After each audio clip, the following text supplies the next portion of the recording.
या निलेश घायवळ यांच्या आई आहेत कुसुम घायवळ आणि वडील आहेत. त्यांना विचारूया नेमकं त्यांची तुम्हाला काय वाटतं आता हे सगळं सुरू आहे गेल्या आठवडाभर तुमच्या दोन्ही लेखांच्या नावाने पोलीस कारवाई आणि ते गुंड आहेत हे सगळं सांगतायत. तुम्ही त्यांना सांगत नाही का असं काही करू नका किंवा काय आहे? तुम्हाला काय वाटतं नेमकं? आम्हाला त्यांच्या समोर जायलाच नाही मिळत ना, घाबरून. ते लई पोलीस येतात आणि काय पण बोलतात आणि सारखे म्हणतात निलेश गायवळ पळून गेलाय ह्याला लंडनला.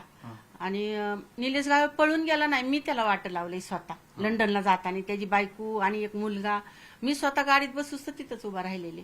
आणि ह्यांनी सारखं उठवलंय की निलेश गायवळ पळून गेलाय, खोटा इजा काढलाय, खोटा इजा नाही. कसे जाऊन देते ना खोट्या इजामध्ये?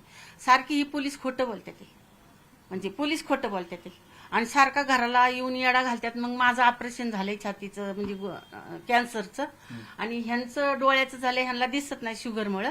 मग आमच्या असं 8 दिवस झालं आम्ही काय खातोय, काय पितोय, कुठं राहतोय आम्हालाच कळा नाही, असं झालंय आम्हाला. पण आता तुमची मुलं तर एवढी ताकदवान आहेत आणि तुमच्या मुलाने शस्त्र परवान्यासाठी आज अर्ज केलेला होता, मंत्र्यांबरोबर हिंडतात फिरतात, हे सगळं झालंय. आधी त्यांच्यावर गुन्हे दाखल होते मोठे मोठे. तुम्हाला असं वाटलं नाही का मुलांना सांगावं सुधरा, हे करू नका, सोडा? सुधरत होते की मुलं माझी दरवेळेस, प्रत्येक वेळेस सुधरायला लागले ना थोडे थोडे. त्याला राजकारणाचं येड होतं त्या निलेशला. आणि ही तर सर आहे, 30 वर्ष झालं मिलिनियम मध्ये आहे तिथं. आधी दिव रोडला होता, नंतर अभिनवला होता, आणि नंतर मग आता मिलिनियम मध्ये. तर 30 वर्ष झालं तो सराची सर्व्हिस करतोय चांगल्यापैकी. मी त्याची आई ना, मी कशाला खोटं बोलू? माझी 2 लेकरं आहेत. मला वाटतं का की असं रोज पळावं म्हणून? नाही वाटत ना पंजाबी आईला. असे खोटं बोलते ते सगळी, ही जी राजकारण चाललंय आणि त्यांना राजकारणात उभं राहायचंय, निवडून यायचे आमच्या गावाकडं, तर म्हणून ही सगळा घाट घातलाय त्यांनी. म्हणजे की त्यांनी उभाच राहू नये निवडणुकीला दोघा भावांनी. ही गायवळ बंधू आहेत ना, ह्यांना खच्ची करायचे, ह्यांना वर मान काढून द्यायची नाही. म्हणून आता त्या धाकट्याला घेतला वडून, म्हणजे सरांना. ते सर नाही म्हणतात. अरे 30 वर्ष झालं सर आहे ना, तुम्ही कुठं होतात एवढे दिवस? सरच आहे तो, सगळ्या दुनियाला माहिती. सर म्हणजे राजकारणावाल्याला बी माहिती ना ही सर आहे आणि ही निलेश भाऊ आहेत. आणि निलेश भाऊ पण त्यांच्या केसी जे होत्या ना काय, त्यांच्या सगळ्या नील झाल्या. आणि त्यांना पण म्हणजे आता सगळं वकिलांनी निर्णय दिले, समजा जजनी दिले. आता त्याला चांगलं जगायचे, त्याची मुलं शिकल्यात चांगली, परदेशात हे जग. पण मग ही पण असं खोटं नाटक करून त्याच्यावर आरोप करते ते दोघांवर. म्हणून आता आम्ही काय करावं तीच कळा नाही मला. म्हणजे मी काय करू आई? आता बापाचं तर झालंय समजा, डोळे तर गेलेच म्हणायचं, पण ऐकू बी येत नाही. पण मला सहन व्हाय नाही. मी सांभाळल्यात, माझी मुलं कशी सांभाळल्यात मी सांगते तुम्हाला. मी कोंबड्याची अंडी विकून, कोंबड्या सांभाळून, मशीन काम करून त्यांचं शिक्षण केलं. माझे दीर शिकलेले होते, माझे दीर. म्हणून मी म्हणायचे की तुझे चुलते एवढे शिकल्यात बाळा, बापा असे तर मग तुम्ही चांगलं शिकून मोठे मोठे साहेब बना, मला बघायचंय. अशी दोघांचं मी भरपूर शिक्षण केलं. म्हणजे निलेश पण एमकॉम आहे. निलेश पण ग्रॅज्युएट बीकॉम आहे चांगला. परत LLB केली किशोर शिंद्यांवर. चांगलं शिकलाय निलेश पण. मला माझं शिक्षण झालं नसल्यामुळे मला सगळं सांगता येत नाही. आणि सचिननी तर सगळे कोर्स केले, ते बीपीएडचे, बीएडचे, आणि सर झाले मोठे. बास्केटबॉलचे कोच झाले पुण्या जिल्ह्याचे. पण ही लोक आहेत ना राजकारणावाले, अपोजिटवाले, हे असे जगून देणार त्यांना दोघांना, म्हणजे नीट राहूनच देणार. सुरुवातीला तुम्ही एवढं शिकवलं त्यांना, हे शिकले आणि मग गुन्हेगारीकडे कशामुळे वळाले? आता ते मित्राची संगत असती ना, मित्रांची. आता मित्र म्हणला चल, म्हणजे तुझं नाव नाही घेत, चल बाबा, मग असं म्हणजे त्याच्यामुळं झालेलं ती. आणि झाल्यातून त्यातून पण समजा देवाच्या कृपेने किंवा माझ्या आशीर्वादाने मी सांभाळली त्यांना. मी सगळं चांगलं होतं आमचं सुरळीत.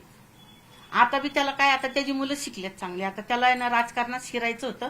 आता राजकारण किती 2 महिन्यावर का काहीतरी आलंय ती जिल्हा परिषदचं. म्हणून आमच्या सोने गावातून नगर जिल्ह्यात तिथं उभं राहायचं होतं त्यांना. भाऊला नाही दिलं ना तिकीट, तरी माझ्या सरांना घ्यायचं होतं शाळेला राजीनामा देऊन किंवा शाळा बघत.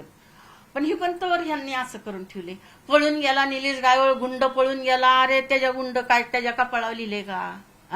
तुम्ही गुंड बनवणारे कोण आहेत? माणसंच आहेत, तुम्हीच गुंड बनवताय त्याला. तो गुंड नाही, माझं लिकरू आहे, माझ्या रक्ताचं. तो गुंड नाही, तुम्ही बनवले त्याला गुंड. बोलून सगळी बोलतात तशी गुंड म्हणलं की माझ्या कानातून मुंग्या निघते. एवढा त्रास होतो मला.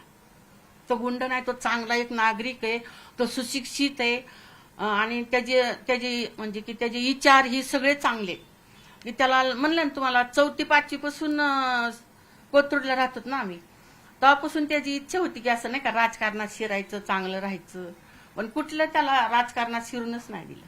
आणि आता शिरायचंय, आता निवडणूक आली म्हणून ही सगळा घाट घातलाय.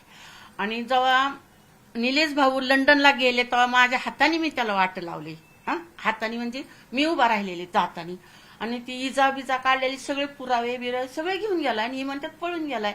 इजा खोटा काढला. इजा खोटा काढल्या त्याला एवढ्या मोठ्या 7 समुद्राच्या पार चढून देते ना त्या इमानात, चढून देते ना का? खोटा इजा काढल्या चढून देत नसतात ना. खोटं सारखं खोटं ऐकून ऐकून मिळलं माझ्या कानातून मुंग्या निघतात. असं वाटतं की किती खोटं बोलतंय ही जग आहे ना, ही माणसं आहेत ना, लय खोटं बोलतात. माझं तोंड कोरडं पडतं किंवा मग असं वाटतं की मी सांभाळली माझी बाळ दोन्ही, लय मस्त सांभाळी. पण ह्या दुनियाने त्यांना जगून दे ना, ही दुनिया. आज परत आणखी एक गुन्हा दाखल झालाय रोज एक गुन्हा दाखल करतात ते पोलीस लोक आहेत ना, रोज एक गुन्हा दाखल करतात ते. सर माझं मी ईडी झाली खरं सांगते. आणि सरांची एक मुलगी 12वीला, तिला 10वीला 93% मार्क पडले. ती डॉक्टरचं करते, तिला क्लासला जाता येत नाही त्या डॉक्टरच्या क्लासला. एवढी पोलिस दारात येतात सारखे. हे राजकारणाचे लोक पाठवते ते आमच्या दारात येऊन धडधड धडधड दार वाजवणार, धडधड धडधड आपटणार. गायवळ कुठे, निल्या कुठे, निल्या कुठे. अहो निल्या म्हणलं तरी माझ्या अंगात मुंग्या होत्या. निल्या म्हणू नका तुम्ही, निलेश आहे तो चांगलं नाव ठेवलेले मी असे बोलते. लय त्रास होतोय मला, पण मी कुणाला सांगू म्हणून माझा जीव असा झाला येडा. आणि माझं एवढं ऑपरेशन झालं तर सह्याद्रीमध्ये मला भेटायला यायचा. किती रात्री 3-3 वाजेपर्यंत माझ्यापाशी थांबायचा. तर म्हणायचं तो कुणाला भेटायला आलाय, जरांग्यालाच भेटायला आलाय असं उठवायचे पत्रकार हे लोक. आणि मी ऍडमिट होते ना, कोलते सर आणि तुषार पाटील म्हणून केमू देतात ते डॉक्टर. हा. आणि तुषार ह्यानी कोलते सरांनी ऑपरेशन केलं माझ्या छातीचं, एवढं काढून टाकलं ती सगळं होतं कॅन्सर ती. आणि चांगली जगत होतो आम्ही. आता गणपतीची मिरवणूक एवढी काढली ना त्यांनी मोठी, निलेश गायवळनी म्हणजे माझ्या मुलांनी. सचिन सर पण होते, सचिन सराची फॅमिली, भाऊची फॅमिली.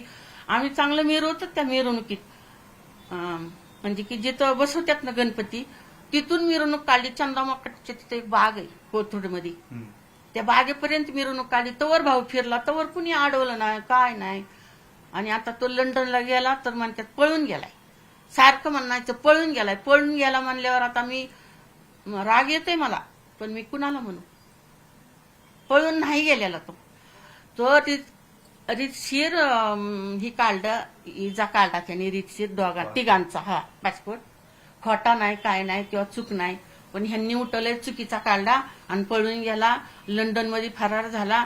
आता लंडनमधून पण आणि दुसरीकडे कुठेतरी गेला असं उठवतात. मग माझं थरकाप होत की आता हीच लोक माझ्या पोराला काय करतात. तुमचं बोलणं नाही झालं का मग एवढं? कुणाचं? तुमचं भाऊसंग थोडं बोलणं होतं, लय नाही होत. पण त्यांना आधी त्यांच्यावरती खुनाचे गुन्हे होते, मोकाचे गुन्हे होते, त्यांनी काही जणांचे खून केले. मग या सगळ्याच्या वेळेस तुम्ही त्यांना सांगितलं नाही का? तेव्हा नाही आवडलं? तेव्हा त्यांनी खून नाही केले सर, त्यांनी खून नाही केले. त्यांना कुणीतरी असं म्हणजे की करायला लावलं किंवा करून घेतलं त्याच्याकडून. पण त्यातून सुद्धा त्याचं शिक्षण ग्रॅज्युएट आहे म्हणून समजा सगळ्या गोष्टीतून निर्दोष सोडलं. जे साहेबांनी, वकिलांनी निर्दोष सोडलं त्याला. मग आता तो चांगला जगत होता ह्या 2-4 वर्षात आपला जेलहून आल्याचं, की मला चांगलं जगायची आई, मला त्या घाणीत नाही जायचं परत. आम्ही ठरवतोय ना की आपल्याला परत जेल, ही कोर्ट, ही मारामाऱ्या ही नकोय बाबा. तर हे राजकारणावाले लोक तसे करतात. तिकडे गेलं ना आमच्या गावाकडे, तिथं बी तसंच करतात राजकारणावाले, की त्या दोघा बंधूंना, गायवळ भाऊंना वरच येऊन द्यायचं नाही. म्हणजे त्यांना वर मानच काढून द्यायचे नाही, की राजकारणात शिरून नाही द्यायचं. त्यांना असंच गुन्हेगारीतच ठेवायचं का कायम. त्यांची लेकरं तर सुधारल्यात नाही आता. मग त्यांची लेकराची पिढी तरी सुधारेल त्यांच्या लेकराची. माझं तर समजा मी सांगितलं माझ्या बाळांना की आपल्याला पण नकोय असं. कोणची आई म्हणीन की जाऊन माणसं मार, कोण म्हणीन. पण त्याला फसवलं गेलेले, प्रत्येक वेळेला फसवले गेलेले. मी खोटं नाही सांगत, म्हणजे मी आता एवढं सगळं जग बघन, मी खोटं कधी सांगणार नाही. त्याला ना दरवेळेस काय गुन्हा करायचा असला की त्याला फसवले गेलं. आणि तो शिकलेला होता. नाही होय म्हणलं तर मग असं म्हणजे नाही का दमदाटी किंवा काय असं ती प्रकार असतात त्यांची, ती मला नाही. हे सगळं जेव्हा सुरू होतं, आता पोलिसांची कारवाई झाली तुमच्याकडे घरावर ते आजूबाजूला नेमकी? हा, तर मी घरात होते आतमध्ये, हा माझ्या घरात. म्हणजे आम्हाला काय केले, म्हणजे थोडी बारकी रूम दिली अशी बाबाला आणि मला, बाबांच्यामुळं. तर मग मी त्या घरात होते, मग सगळी म्हणायची काकू काकू पोलीस आले, कशाला आले, भाऊच्या दारात गेले असे म्हणायचे. तर मग मला कसं वाटायचं की आपण काय गेले तर आपल्याला ऑपरेशन झालेले काय असं, म्हणजे भीती वाटायची की नको त्यांच्या पुढे जायला, काय करतात बघू असं वाटायचं. आणि आले ना की शांत बसत नाहीत ती पोलीस, असले धड धड धड धड दार वाजवणार ती लोक. तुमच्याकडं आता तिकडं सोनेगावला पण त्या सगळ्या पट्ट्यामध्ये पवन चक्क्यांचे पैसे घेतात म्हणून निलेशवरती आरोप होतो. तुम्ही बरी शेती घेतली, प्रॉपर्ट्या घेतल्यात त्या पैशातनं, अशी सुद्धा तुमच्यावरती आरोप केले जातात. खोट सर, मी जाते ना त्याच्याबरोबर. आता बैल पोळ्याला मी 8 दिवस होते तिथं माझ्या घरी. ही खोट आहे सगळं. ह्याला खच्चीकरण करते ते ह्याचं, की ह्यांनी वर येऊच नाही आणि माणसात राहू नये आणि त्याला जेलमध्ये टाकावं, ही अशी ह्यांची वर्तणूक का काय म्हणतात, वागणूक घाणेरडी सगळे तशी लोक येते. त्या निलेश गायवळला काय माहिती, त्याला म्हणजे असं मान वर करून जगूनच देत नाही. त्यांनी काय केले खरं सांगा? त्याने लोकांनी त्याचा वापर करून घेतला भरपूर. करोनाच्या टायमाला बी घेतला, समजा ह्या दुसऱ्यांनी केसच्या टायमाला बी घेतला. तर आता तर आपला स्वतः चांगला जगतोय मानाने, तर आता खोटं उठवलं की पळून गेलाय आणि कुठं खोटा पासपोर्ट काढलाय असं, म्हणजे नाही का, असं नाही म्हणावं ना. बरं ठीक आहे. तुम्ही आता आणि सचिन सर आहेत ना, सचिन सर सगळे दुनियाला माहिती, ती बास्केटबॉलचे कोच आहेत म्हणून अख्ख्या पुणे जिल्ह्याला माहिती. तरी पोलीस लोक काय म्हणतात, तो गुंडाची टोळी चालवतो, तो कसला सर आहे, पोलीस हे आपली म्हणते. ते असं कसं? तुम्ही बघत नाही का त्याची शाळा, त्याचा समजा फोटो, त्याच्या मुली त्या 20-20. पण आता सोशल मीडियाला अनेक गुन्हेगार आहेत, ते त्यांचे फोटो व्हिडिओ सगळे एकत्र करून आधारस्तंभ, दैवत असं टाकतात. त्यांच्यावरती म्हणजे घायवळ टोळीचे प्रमुख आहेत किंवा काय, अशा अनेक सोशल मीडियामध्ये सुद्धा रील असतात. मग तुम्हाला हे सगळं बघितल्यावरती असं वाटत नाही का, तुम्ही त्यांना कधी म्हटलं नाहीत का असं काही टोळी वगैरे तुम्ही चालवू नका किंवा काही करू नका? कुणाला? भाऊला. हा? आता ती कशी सरांना, भाऊ, भाऊला, हा, दोघांना. भाऊ सर मोठे सराला तर ते नावच नको त्या गुन्हेगारीचं, खरं सांगते सरांना.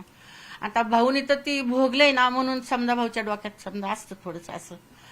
आणि आता त्याला वकिलाकडून जेज कडून सगळं पुरावे घेऊन सगळे नील केलेत केस, सगळे एकदम नील केलेत. मग त्याला आता का वळता? आज कसला गुन्हा टाकला परत त्याच्यावर पोलिसांनी पोटफाटे? 12 फ्लॅट बळकावलेत पिस्तूल लावून. अयो, 12 फ्लॅट कुठे? म्हणजे सांगते ते का कुठे? ते किती खोटे बघा ना. 12 फ्लॅट बळकवलेत पिस्तूल लावून. खोट आहे सर, ही सगळं खोट आहे. एवढा अन्याय करू नका, कधीच माफ नाही होणार, देवाकडे सुद्धा नाही माफ होणार एवढं खोटं बोलून. म्हणजे मी बोलू ते की नाही का, ह्या जीबीनी ना, ही जीभ, ही तोंड असं नासन ना कॅन्सरने, किंवा ही बोलता सुद्धा यायचं नाही. एवढं खोटं नका माझ्या पोरावर आळी घेऊ, नका घेऊ एवढे खोटं. खरं सांगते, ही सगळं तोंड नासन ना. मी म्हणते ना, आता मला कॅन्सरचा अनुभव आलाय. अख्खं तोंड, जीभ नासन, बोलता सुद्धा यायची नाही. एवढं खोटं नका बोलू तुम्ही की त्यांनी 12 फ्लॅट पिस्तूल लावून घेतल्यात. अहो, 12 फ्लॅट पिस्तूल लावून घेऊस तर कोण लोक झोपली होती का सगळी? तुम्ही कुठे गेलतात? आता जी बघितले ते तू कुठे गेलता? रोज तर गणपतीची मिरवणूक काढली तर सगळीकडे पोलीस होती भाऊच्या कडेनी, गणपती बरोबर फिरायला, भाऊ बरोबर. तेव्हा का नाही काय म्हणलात तुम्ही ना? आता कशाला? आता त्याला असं लंडनला गेलाय म्हणून, पळून गेलाय म्हणून घाबरून तक्रार देत नव्हती लोक, आता तक्रार द्यायला यायला लागली. खोट सगळं, खोट. तुम्ही बघा, खरं सांगते, खोट आहे. मी आईची शपथ घेऊन सांगन, ही खोट माझ्या पोराला वावते ते. तो समजा कोणत्या मंत्रालयात गेला, शिंद्यांकडं, कुणाकडे बी गेला, समजा चांगल्या राजकारणावाल्याकडं, की ह्यांनी स्टेटस टाकायचे की त्याचं बबल करायचं. अरे निलेश गायवळ, गुंड निलेश गायवळ ह्याच्या संघ फिरते, आज शिंदेच्या मंत्रालयात गेलाय, आज कुठं दादांच्या, कुठं त्या ह्याच्या वनाच्या तिथे गेलाय, ह्याच्या संघ फोटो काढलाय. तो गंदेकर का कोण तो आणतोय की पुरावे, तसं बुटवले माझ्या बाळाचं. असं नका बुटू. मी परत म्हणते की आईचा तळताळ देवीच्या वरचा असतो. तुम्हाला इतका तळताळ लागन ना की माझी बाळ मी लई सांभाळलेली चांगली. उगच म्हणजे असं नाही की तुम्ही एवढं काय बी बोलता ना, तर आईचा आत्मा लागन. त्या देवीचा कसा लागतो की ती एक दिवसात धुरळा करते राख, तशी तुमच्या राजकारणाची माझ्या पोरावर खोटे आरोप केलेले ती राख. माझ्या बाळाला नका तसं करू. माझी बाळ खूप सुंदर येतात, चांगली येतात, स्वभाव चांगले आहेत, मिळून मिसळून वागतात, गरिबाची जाणीव आहे त्यांना.